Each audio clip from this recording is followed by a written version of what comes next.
통해서 이 시간에는 왜 파수꾼의 교회가 되어야 할까 하는 말씀을 통하여 잠시 은혜를 받기를 원합니다. 생명은 사명보다 이처럼 귀하다는 말이 있습니다. 이것은 하나님의 부르심을 받은 사람이나 민족이나 국가나 교회가 그 사명을 감당하지 못할 때 하나님께서는 여지없이 그 사람과 그리고 그 민족과 교회를 역사 속에서 사라지게 만들어 버리고 마는 것입니다. 그 좋은 예로 우리가 잘 알듯이 파사나라에 거주했던 유대 민족이 포로로 끌려가게 되었습니다. 그들은 하만의 계략으로 하루아침에 다 몰살을 당할 뻔한 이러한 위치에 놓여 있었습니다. 한마디로 말하면 멸절의 위기에 놓여 있게 되었다라고 할 수 있습니다.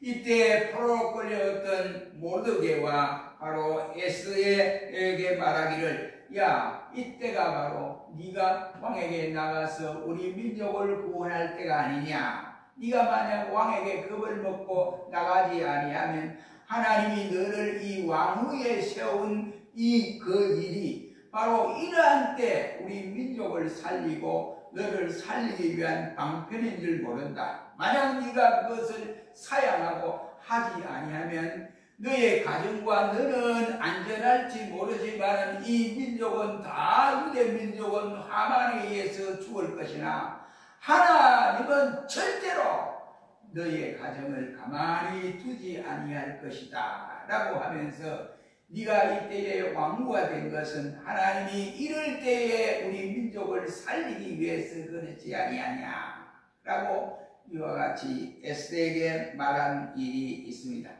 그때에 멸망 위기에 빠져 있던 유대 민족이 에스더를 통하여 이제 구원의 역사를 이루어가는데 에스더는 자기 수하에 있는 사람과 모르드게와 더불어 기도를 이제 밤낮으로 금식 기도를 하세요. 그리고 3일 후에 내가 왕 앞에 나가서 이 사실을 낱낱이 고해 바치겠습니다 라고 했습니다. 그러면서 에스더는 말하기를, 그때 나가서 왕이 만약 나를 싫어하고 나를 죽일지라도 죽으면 죽겠습니다 라고 하는 각오를 가지고 이와 같이 자기 민족을 살리기 위해서 나아갔습니다. 그때에 바로 하나님이 아수에로 왕의 마음을 녹여서 에스더를 영접하게 하고 그의 소원을 물은 바 결국은 유대 민족은 다 살게 되고 하만과 그 가족을 멸절시키는 역사가 일어났습니다. 그러므로 하나님이 주신 사명은 크거나 작거나 간에 육신의 생명이나 물질보다도 더욱더 중요하고 소중한 것임을 우리는 깨우쳐 알아야 한다는 내용입니다. 사명을 감당하라고 우리에게 생명을 살려주셨고 연장하여 주신 줄로 믿습니다. 오늘날 우리나라도 보면 과거 어느 때 경험하지 못했던 풍전등화와 같은 위기에 직면해 있고 연계가 심히 혼탁한 가운데서 파수꾼의 사명이 이 시대를 통하여 얼마나 중차대한가 하는 것을 우리가 느끼게 하는 시대라고 할 수가 있습니다. 오늘 봉독한 본문 1절로 3절 말씀에 보면 어둠이 온 땅에 덮이고 캄캄함이 만민에게 가리울 때에 하나님의 빛과 영광을 받은 교회가 일어나 빛을 발할 때만이 맡겨준 사명을 감당할 수가 있게 되고 그리고 여호와의 영광이 그 교회에 나타나므로 열방과 열왕이 내게로 나오게 하겠다는 엄청난 축복의 메시지를 이사야를 통해서 우리에게 듣게 하고 있습니다.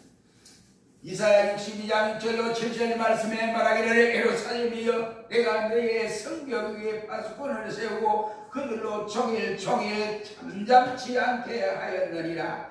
나의 여호와 기억하게 하시는 자들아, 너희는 쉬지 말며 또 여호와께서 예루살렘을 세워 세상에서 찬송을 받으시기까지 그로 쉬지 못하게 하리라고 말씀하여 주시고 있습니다. 하나님은 밤낮으로 쉬지 않고 잠잠치 말고 여호와께 부르짖어 기도해서 그 민족을 구원하라 이란 말이 되겠습니다. 그래서 하나님이 예루살렘 회파되어 있는 예루살렘 성벽 위에 바로 성벽을 쌓고 그 위에 파수꾼의 망대를 세우고 파수꾼을 세운 요한노라고 말씀하고 있습니다. 오늘 우리 이 시대는 혼탁하고 말로다 할 수 없는 앞을 내다볼 수 없는 암울한 시대 속에서 우리는 살아가고 있습니다. 이러한 시대에 왜 하나님이 파수꾼을 세우는 교회가 되기를 원하고 계시는가? 우리는 이 시간에 잠시 말씀을 통하여 상고하며 은혜를 받기를 원합니다. 첫째로 바로 심판의 날이 점점 가까워 왔기 때문이라고 말을 할 수 있습니다. 21세기 인류는 마지막을 향하여 힘있게 달려간다고 할 수가 있습니다. 구약의 요한 계시록이라고 할 수 있는 다니엘서에 나오는 보면 느부갓네살이 한날 너무나 잘 살았잖아요. 떵떵거리고 잘 살 느부갓네살이 한날 꿈을 꿨는데 이 신상이 나타났는데 머리는 금으로 가슴에는 은으로 그 다음에 이 배에는 바로 철로 그 다음에 다리에 쭉 내려와서 이 발가락이 10발가락인데 철과 흙으로 덮여진 이런 신상의 꿈을 꿨습니다. 그런데 어느 누구도 마술사들이 박사들이 느부갓네살의 이 꿈 해석을 할 수가 없었습니다. 아무도 못할 때 느부갓네살은 점점 고난 속에 빠지게 되었고 그는 어찌하면 이 환상을 어떻게 해석할 수 있을까 하고 하다가 포로로 잡힌 다니엘을 불러들이게 되었습니다. 다니엘은 그 느부갓네살이 보았던 금신상에 대해서 자세히 설명을 합니다. 왕이여 내게 말씀하여 주시옵소서. 내가 이와 같이 모든 것을 해석하겠습니다 라고 했습니다. 그때 다니엘이 해석을 합니다. 그 머리는 금으로 되었다. 그것은 바로 이 나라의 느부갓네살 당신의 나라를 상징하는 요인입니다. 그 다음에 가슴에 은으로 된 이와 같은 나라 그 밑에 느부갓네살 바벨론 밑에 있는 나라들 그 다음에 밑에 이와 같이 은으로 된 나라 그 다음에 철로 된 나라 그리고 발가락 10발가락이 있듯이 흙과 진흙으로 만들어진 그 발가락은 세계의 여러 국가들을 말씀하고 있습니다. 그런데 갑자기 하얀 돌이 나타나서 머리에 그 단단했던 금을 부수고 가슴에 있는 은을 부수고 철을 부수고 발에 있는 철과 흙을 완전히 부숴버리는 이런 상황에 있을 때에 그 떠인 돌 하얀 돌에 이와 같이 자그마한 돌이 나타나는 그 돌이 점점 커져서 전 세계를 가득 메우게 될 것입니다 라고 예측을 했습니다.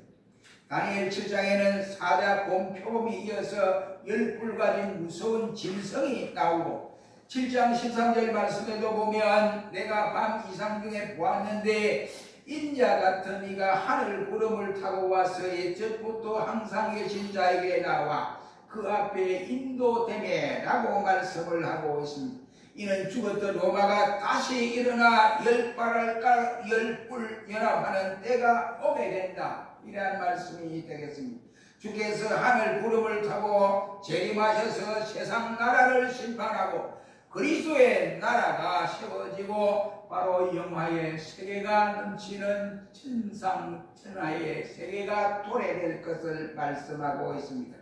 저와 여러분들이 잘 알고 있는 것처럼 로마의 후예인 구라파와 여러 나라가 연합하여 EU라고 하는 공동화폐 유로화를 만드는 지가 오래되었습니다. 그 외에도 처처에서 지진과 피 흘리는 전쟁과 기근을 통해서 복원되어 심판의 날이 가까워 오고 있음을 우리는 실감할 수가 있습니다. 이제 머지않아 지하자원이 고갈될 그날이 오게 됩니다. 그래서 미국은 이 지구가 멸망할 것을 미리 내다보고 화성에다가 농사를 짓고 사람이 화성에서 살도록 이렇게 여러 가지로 방도를 짜고 있는 모습을 볼 수가 있습니다. 여러분, 빙산이 점점 녹아져서 그 물이 바다로 올라차고 올라오므로 점점 육지가 좁아지고 있는 상황에 있습니다. 오존천이 파괴되어서 역사 이래에 기후의 변화가 얼마나 많이 찾아오고 있는지를 우리는 실감하게 될 수가 있습니다. 그 좋은 예로 우리나라에도 보면 조그마한 땅에 한쪽에는 비가 엄청나게 오고 또 한 지방에는 비가 오지 않아서 쩔쩔매는 이 상황을 우리가 직접 느껴보지 않았지 않습니까? 우리나라에 이런 현상이 한 번도 없었습니다. 앞으로 가면 갈수록 종말 시대를 맞이하여 이러한 것들이 가속화되어지게 될 것이다. 이것이 바로 종말의 때가 다가오는 징조 중에 징조라고 말을 할 수 있습니다. 우리는 늦기 전에 복음의 나팔을 힘껏 불어서 영혼을 깨치고 구원해야 될 일들이 누구에게 있느냐? 교회가 깨어서 파수꾼의 역할을 하지 아니하면 아니 된다. 이런 말입니다. 저는 이번 주에 이 설교를 준비하기 위해서 엄청나게 많은 것을 보았고 깨달았고 들었던 일들이 있습니다.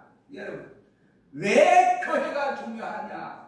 이러한 시대에 살아남기 위해서 교회가 받은 사명이 뭐냐? 생명운동이라고요. 이러한 사명 마지막 때에 주님 모시고 황금 나팔 불면서 우리의 이름 성자가 주님을 이 천사를 통해서 불리워짐을 받을 때 아멘 예수여 오시옵소서 하고 영접을 해야 하는데 주님 오시는 그날에 부끄러워서 얼굴을 들 수 없어서 피하는 이러한 백성이 되어서는 되겠습니까? 그래서 마지막 시대에 주님은 자기 백성들, 택정한 백성들, 이방인 민족에 바로 예수 믿기로 작정된 자들을 다 구원시키기 위해서 마지막 이 혼탁한 시대에 교회를 세워서 파수꾼의 사명을 잘 감당하라고 말씀하고 있습니다. 우리는 숫자가 많든 적든 간에 모두가 파수꾼의 역할을 할 수 있는 교회가 되어지시기를 주의 이름으로 축원합니다. 왜 하나님이 교회를 통해서 파수꾼으로 세워두었는가? 두 번째는 영계가 심히 혼탁하기 때문에 그러한 것입니다. 새벽이 가까울수록 더욱더 캄캄해지는 것처럼 말세지마를 당하여 영계가 혼탁하고 캄캄해지는 이러한 모든 것을 우리가 피부로 점점 느끼게 되는 것을 볼 수가 있습니다. 오늘 보면 2절에 보면 보라 어두움이 땅에 덮을 것이요 캄캄함이 만민을 가리우려니와 오직 여호와께서 내 위에 임하실 것이며 그 영광이 내 위에 나타나리니 라고 말씀하는 내용을 볼 수 있습니다. 영계가 캄캄하고 어두워질수록 여호와의 영광이 임하고 빛을 발하는 교회는 이르나 그때에 더욱더 큰 빛을 발하게 되리라는 말씀이 되겠습니다. 이때 사탄은 인간을 파괴하는데 두 가지 방법으로 파괴를 합니다. 그 첫째는 바로 잔인하게 사람을 죽입니다. 두 번째는 사람들을 통해서 더럽고 시벌하게 만들어서 자멸하도록 만들어버립니다. 이것이 대표적인 것이 성적 타락과 음란이라고 할 수 있습니다. 교회들이 이러한 일들에 번복이 되는 모습을 우리는 보지 않습니까?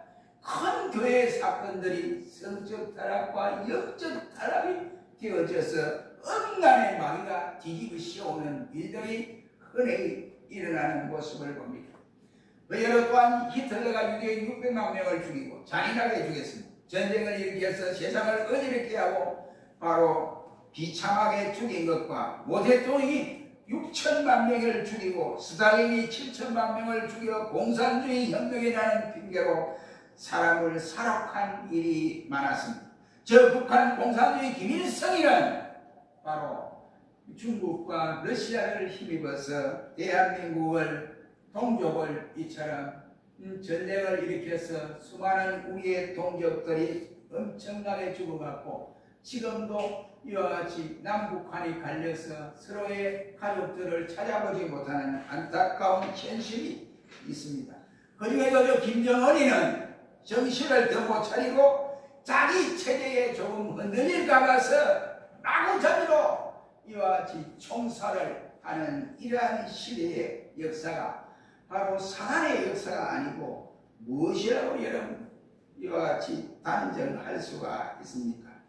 문명도 종교도 사람에게 속한 것이 되어버렸고 사단이 문명과 종교를 잡고 흔들고 있는 모습을 봅니다. 그 중에 복을 받고 잘 살게 하는 하나님께 속한 사람도 없지 않아 있습니다. 그 좋은 예로 우리가 아는 캄보디아, khmer의 앙코르와트라고 하는 것을 우리가 잘 압니다. 그 사원이 바로 엄청나게 큰 사원입니다. 그 사원은 AD 690년에 이와 같이 세워졌다가 1432년경에 멸망해 버렸다고 했습니다. 그런데 1860년에 바로 프랑스 사람이 이와 같이 발견할 때까지 그 나라 사람들은 아무도 그 큰 사원이 있었는 줄도 몰랐습니다. 그들의 불가사의한 일들이 한두 가지가 아닌데 그 중에 몇몇 킬로미터 안에는 큰 바위돌을 찾아볼래야 찾아볼 수 없는 정황이라고 합니다. 그런데 조사를 해보니까 큰 바위돌로 기둥을 세우고 또 이와 같이 큰 바위돌을, 엄청난 큰 바위돌을 가지고 다리를 만드는, 웅장한 다리를 만드는, 그래서 그 속에 살아가는 사람들이 놀라울 정도로 100만 명 가량이 그 속에 살다가 갑자기 사라져버리고 말았다라고 말씀을 합니다. 그 이유는 100만 명이 살아가는 그 속에 갑자기 이와 같이 문두병이 들었든지 아니면 그 시대에 풍토병이 들었든지 간에 흔적도 없이 그가 사라져버리고 말게 되었다는 말입니다. 이 엄청나고 큰 사원이 있었는데도 모르게 혹상 망해버렸는데 영적으로 생각을 하면 바로 사탄의 종교와 사탄의 문명 때문에 그렇게 멸망으로 갔다라고 말을 할 수 있습니다. 그 안에는 수천 개의 우상이 들어있고 그리고 그 그림에는 온통 뱀들도 그려져 있고 글자를 써놨는데 그 글자에 뱀이 이와 같이 꼬글꼬글 걸어가는 모습으로 이와 같이 글자를 새겨놓았다고 합니다. 이러한 바탕을 둔 캄보디아는 구메르족 같은 악한 정부가 들어서고 폴포트와 같은 잔인한 자가 정권을 잡고 수백만을 죽인 것을 볼 수가 있습니다. 이것이 바로 킬링 필드와 같은 잔인함을 우리가 생각할 수가 있게 되어집니다. 저 북한은 러시아와 가까워서 무신론주의 사상을 가지고 있으며 악한 사탄의 사상인 공산주의 사상을 받들어서 1년에 100명씩 굶어 죽어가고 있다는 소식을 우리는 매스컴을 통해서 자주 듣게 되어집니다. 그 중에 북한의 우리로 말하면 앙기부장입니다. 정아무개 씨가 이와 같이 정찰국장, 정찰총국장입니다. 그 앙기부장이라고 하는 그 지위에 있는 그 사람이 지금 대한민국에 와서 폭로를 하기에 이르렀습니다. 그러나 이 북쪽에는 이와 같이 교회가 있지만 의용교회로 살아가고 있고, 그러나 남쪽에는 미국을 본받아서 기독교가 이와 같이 여기저기에서 세워지고 있습니다. 믿음으로 살아가는 종들이 이와 같이 많이 있습니다. 이러한 축복을 받게 된 것은, 오늘날 우리가 잘 살게 된 것은 미국의 이와 같이 신앙을 본받아 감당했기 때문이라고 생각합니다. 그런데 오늘날 이와 같이 그 축복보다 잘 살게 되니까 우리나라의 교회들이 도덕성의 타락이 가져오고 음란 문화로 정신마저 썩어져가는 사탄의 바로 영역이 바로 영을 지배해가고 있는 안타까운 실정에 놓여 있습니다. 복음을 받아들이고 성경 진리를 받아들여 축복을 받고 번영을 하는데 교회들이 안일무사주의에 빠져버리고 신앙의 열기가 점점점 식어져 가고 있으며, 복음 전도자를 양성하는 신학교는 신학교에 이와 같이 이 신앙이 무너지고 있는 이와 같은 실정에 놓여 있습니다. 그래서 이것을 파괴하는, 성경을 파괴하는 이단 신학을 가르치는 교수들이 여기저기에서 돌출하고 있고, 그뿐이 아닙니다. 사단의 종을 키우고 있는 신학교가 되어버리고 있는 상태에 이르렀다고 하는 사실입니다. 여러분, 분명히 대한민국 신학교도 문 닫을 때가 온다고 나는 생각합니다. 그래서 우리는 30년 전에 별들의 아이를 만들어서 그들에게 유치원부터 모든 구비를 교회에서 되어서 이와 같이 일을 하고 있습니다. 그런데 오늘에 와서 그 유치원 아이들이 사명감을 가지고 있는 아이들을 뽑아서 초등학교, 중학교, 고등학교, 대학을 졸업할 때까지 기르는데 옛날에 처음 시작할 때는 막 30명도 되고 50명도 되고 이러는데 지금에는 겨우 있어봐야 10명도 안 되는 이 정황에 놓여 있게 됐습니다. 그래서 여러분 우리 교회를 이와 같이 와야 할 사람이 오지 못하고 주청주청하고 있고 그 교회도 교육자가 없어서 절전되고 구역을 축소시켜서 세 구역을 한 구역으로 만들고 이러한 자태를 벌이고 있는 상태가 왜 그렇게 되느냐 이 말이에요. 신학교가 무너져 버립니다. 교수들이 이 사탄에 쓰여서 엉뚱한 것을 가르치고 있다. 여러분이 잘 아는 이대원 목사님이라고 창광교회라고 있습니다. 이대 앞에 바로 우리 말은 이대 앞이죠. 그 창광교회가 엄청난 거예요. 거기가 정부로 인정받은 박사학위를 신학교 박사학위를 주는 교회였습니다. 이병훈 목사님이 돌아가시고 그 다음에 그 교회를 이어져야 사람이 홍아무개 자기 교단에 있는 홍아무개 목사가 있는데 그 목사가 교회가 그 다음에 제일 큰 교회예요. 그러니까 자기가 거기에 갈 줄 알고 생각했는데 왜 그래요? 이병훈 목사가 돌아가시기 전에 그만 자기 사위를 미국에 있는 사위를 데려와서 네가 맡아달라 이렇게 맡았는데 그만 그 홍 목사가 여러 교회를 이끌고 나가서 교단을 만들어 버리니까 결국은 이 전도사 수업이 안 돼요. 신학생이 수업을 안 되니까 그 엄청난 신학교와 박사 학위를 주는 인간한 신학교와 문을 닫은 지가 5, 6년이 되어졌습니다. 정말로 기가 찰 노릇이 아니겠습니까? 영국 같은 곳은 지금 교회가 문을 닫는 곳도 많고 술집에 교회를 팔아넘기고 가부점으로 모슬렘 사원으로 팔아지고 있다고 하는 소식입니다. 여러분 정말로 깨어 있어야 하는 것입니다. 하수무답게 깨어 있지 않으면 모두가 낭패를 당하고 말게 됩니다. 우리 교회는 파수꾼의 사명을 다하여서 여호와의 영광이 임하고 경제적으로도 어려운 가운데서 여호와의 빛이 나타나는 교회가 되도록 이럴 때 어려울 때 우리가 우리의 할 일을 나타내 보여야 된다라고 생각합니다. 세 번째는 왜 교회가 파수꾼의 역할을 해야 하느냐? 우리나라가 5천년의 역사 이래 바로 가장 큰 위기를 만난 것이 오늘의 이 시대라고 생각을 합니다. 교회의 숫자는 6만이요 그 다음에 교인들의 숫자는 1200만이라고 집계가 나와 있습니다. 그러나 자칫 잘못하면 공산주의에 잡아먹혀버릴 이 시대에 당하고 있습니다. 여러분 보세요. 미군이 6.25 때 우리나라에 와서 죽은 사람들이 바로 몇 명이냐? 5만 명이나 피를 흘려 목숨을 바쳤습니다. 그런데 일본은 어땠습니까? 일본은 미군이 이와 같이 장교하다가 훈련을 하다가 8명이 죽었어요. 8명. 아이들 8명 어른이 튀겨 죽었어요. 탱크에. 그러니까 이제 피해자 가족이 고소를 한 거예요. 고소했는데 법원에서 무죄, 미군이 무죄로 선언을 했습니다. 잘못된 선언이지요. 그러나 왜 그렇게 선언을 했느냐? 그렇게 한 것은 일본이 우리보다 세력이 약해서 저들이 기술이 없어서 그렇게 무죄로 선언을 했습니까? 아니라 무엇보다도 미군의 덕을 가장 많이 받고 있는 우리나라 한국은 미군 철수를 원하는 것은 적화 야욕을 틈타고 있기 때문이 아닌가 생각이 되어집니다. 오늘날 한국이 이렇게 잘 살게 된 것이 뭡니까? 미국 때문에 우리가 잘 살게 됐습니다. 자동차를 산업에 미국에 수출하는데 거의 70% 내지 80%는 미국에 수출해야 됩니다.